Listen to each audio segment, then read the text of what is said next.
Hey everybody, it's Travis. I wanted to address some questions I posted about our spacers the other day. You can go back and look at those, and these are the pieces. I don't spend a bunch of money on pre-cut lumber or anything like that. There's some very common measurements you'll use over and over in regard to making equipment. 3/4 of an inch is your thickness of all your hive boxes, pretty much, when you're running Langs. And so don't buy the pre-cut 1x lumber, which measures 3/4. Just get you a 2x4.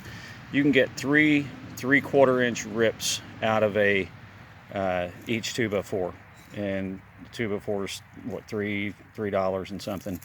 And then from that you can cut your pieces. These are the pieces for that will make one frame. I think out of 2x4s ripped, I can get 10 spacers, 10 full built spacers.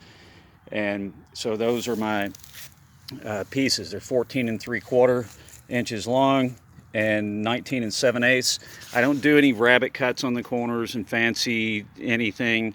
These things don't get a lot of play. They go on in the fall, they come off mid-spring, and so I use Titebond 3 waterproof glue on the corners.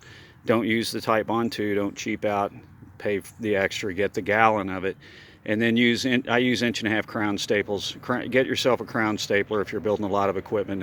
You'll be glad you did. So the Titebond 3 on the corners, 3 crown staples, they're good to go. If you're not throwing these things around, I don't even paint them. So if you're not throwing these things around and beating them up, and you're just putting them on, taking them off, from making a spacer, you can easily turn that into a candy board. You can turn it into a chip board, whatever you want. You can use it, you can make them into deeper inner covers if you want. It's a very basic thing. So that's the thickness of your 2x4. That's 1.5 inches thick. That's 3/4 or 1.5 inches tall, 3/4 of an inch thick. And so but find what works for you. I know the critics are going to probably come out of the woodwork and swear that their way is the way. I'm just showing you another way. I always tell people there's more ways to keep bees than there are beekeepers. And so find what works for you that keeps your bees alive.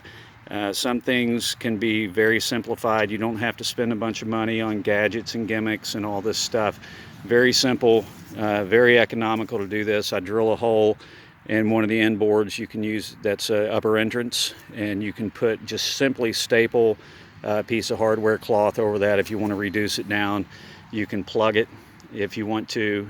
It can be a vent hole, and that's kind of what I do with mine. I keep them aimed out back, and I run migratory covers, so the lip of the migratory cover comes down over that, but there's enough space in between it that bees can come and go, and it doesn't let the wind whip directly into it. So I've got a windbreak over it, I've got space there, and it helps vent some of the that warm air that causes the condensation inside the hive.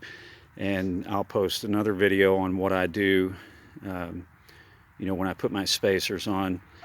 Really don't need a video, but we'll put one up anyway. So this is basically it. Go get yourself some 2x4s, rip them into 3/4 inch strips, and that's going to be one of your most common measurements. And having those strips ready, spend a day and just rip down a bunch of, or spend an hour and rip down a bunch of 2x4s, and have those 3/4 inch strips handy and ready for whatever you need to build.